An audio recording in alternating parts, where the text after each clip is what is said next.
Claiming nearly 30% of the Earth's landmass, Asia is home to 4.75 billion people, which is about 60% of the world's population. The region is now the world's largest economy. Despite setbacks on the global stage, Asia has the potential for continued growth. China's recovery, together with a healthy domestic demand in India, will be the main supports of growth for the region. Asia also has the advanced economies of Japan and South Korea, contributing to the region's development through foreign investments and technology transfers. ASEAN, as the fifth largest economy in the world, is growing at a steady pace. According to the PricewaterhouseCoopers report, the world in 2050, as many as 6 emerging markets will make up the top 10 world economies. Of them, 4, including the top 2, are forecast to be from Asian nations. 2 other Asiatic states, Vietnam and Philippines, will also make a significant advance into the top 20 nations. What is more, West Asia continues to experience high economic growth. All in all, not only has Asia become the global economic powerhouse of our age and the most dynamic region, but it's also on an unprecedented upward trajectory. Thus, the centrality of the global economy is shifting to Asia. The region's economy is already similar in size to those of Europe and North America. And as the global economy seeks to recoup, Asia and Pacific is predicted to contribute nearly 70% of the global growth this year. Asia's strength is derived from its openness. The territory comprises some of the world's wealthiest economies and some of the poorest, large subcontinental powers as well as small states. This diversity has only served to strengthen the region's role in the global arena. I will expand on the main challenges. A, democratic values and human rights. Sri Lanka is the oldest democracy in Asia, with a parliament tracing its origins to 1835 and universal franchise sustained from 1931. Yet, our multi-party political system is not the norm in other parts of Asia. B, climate change. Climate change is a planet-changing, defining challenge, and the stakes are particularly high for Asia. Temperatures are rising twice as fast in Asia than the global average, which is also related to the escalation in weather severity and the frequency of natural disasters. Rising sea levels from global warming are eroding land and coastlines, imposing severe pressure on rural incomes, food security, and commodity exports. By the mid-century, rising waters will impact nearly 1 billion people in the Asia-Pacific region. It is regrettable that many as 8 of the 15 countries affected by climate change are from Asia. The region is also a key cause of the climate change crisis. We produce about half of the world's carbon emissions and has 5 of the largest greenhouse gas emitting countries.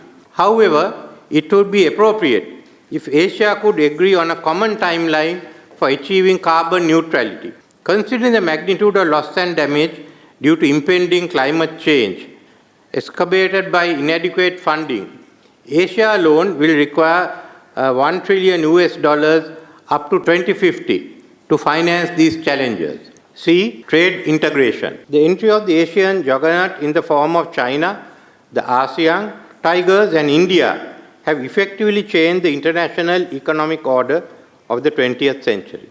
Yet, these gains are at risk today as Asia confronts debt sustainability, decoupling, and economic cohesion, Sri Lanka being one of the first and worst affected. As a middle-income country, Sri Lanka accepted that A, time is of essence in resolving the issues of debt sustainability, and B, the only option available for vulnerable middle-income countries is to seek the assistance of the IMF to ensure multilateral coordination and cooperation in debt restructuring. We have now started creditors' meeting and hope for a successful conclusion before the end of 2023. Sri Lanka is dedicated to ensure equal treatment for all creditors. We want this exercise to succeed because our experience will enable more middle-income countries to utilize the IMF in ensuring multilateral coordination for debt relief. Needless to say that we in Sri Lanka and many other Asian nations are opposed to economic coercion, whether it by one country coercing another using its economic power or by indirect methods such as decoupling or friendshoring, manufacturing and sourcing only from geopolitical allies, contrary to the WTO. WTO system put in place 3 decades ago should not be bypassed for short-term geostrategic gains. The rules of the game cannot be changed arbitrarily. The losers will be the middle-income Asian countries. Sri Lanka welcomes the pledge made as the G7 Hiroshima leaders communique to reject decoupling and its strategies in favor of economic resilience and the economic security. To this end, G7 has undertaken to engage in a dialogue and follow a cooperative approach within the group, as well as with global partners, including developing countries. Ukraine war. Most of the Asian nations prefer not to be involved in the Ukraine war, though some in the West decry this as an overextension of neutrality. Nevertheless, diverse opinions on the Ukraine war have emerged within Asia. For G7, it's a direct invasion of Ukraine, a violation of the UN Charter. Outside the West, it's seen as a more complex problem arising from the breakup of the Soviet Union and the inability of Europe to resolve this issue. All of us must endeavor to understand and appreciate these different views and attempt to find a common meeting point so as to end this conflict after the predicted counteroffensive is concluded. US-China rivalry. Asia has become the crux of US-China rivalry. One thing is certain, Asian countries do not wish to be forced to manage competing pressure from these two sides. We in Asia don't want to choose between US and China. Many of us cannot make that choice because we have already made our choice, another choice, and that choice is Asia. We want an Asia that can accommodate the Indo-Pacific, the BRI, as well as the ASEAN outlook on the Indo-Pacific. The BRI is a strategy to increase China's influence in Asia and Africa through economic means. We, the members of the BRI, have no security arrangements with China, nor do we intend to enter into any security arrangements with China. The Indo-Pacific is an evolving concept with unanswered questions. The APEC, Asia-Pacific Economic Cooperation, is a structured regional organization which includes channels of dialogue between the US and China. However, on the other hand, the Indian Ocean is amorphous. There is no effective regional political system nor structures to deal with the economic or security matters. The only principles guiding the Indian Ocean states are the outcome of the Asian-African Conference, Bandung 1955, and the UN Declaration of the Indian Ocean as a zone of peace.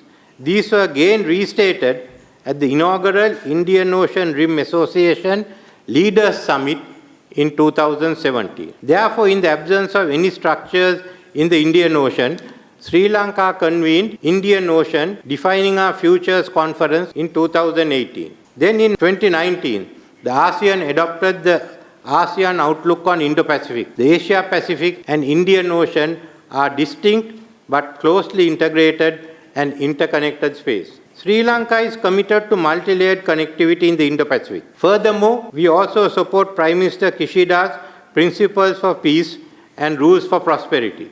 In keeping with the rules for prosperity, Sri Lanka will apply for membership to the RCEP with the aim of achieving a higher level of economic liberalization.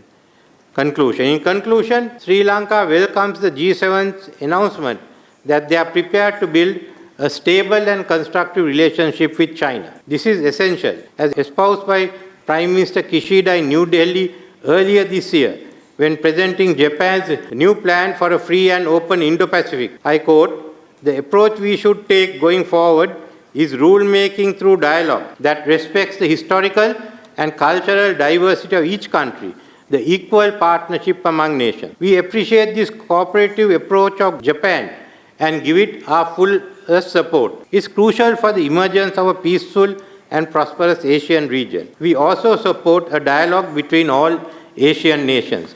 In this context, Sri Lanka is the view that Japan, China, India and ASEAN should commence an open-ended dialogue among themselves and thereafter with the other Asian countries. This will be the first step in establishing a new framework for peace and cooperation in Asia. Thank you.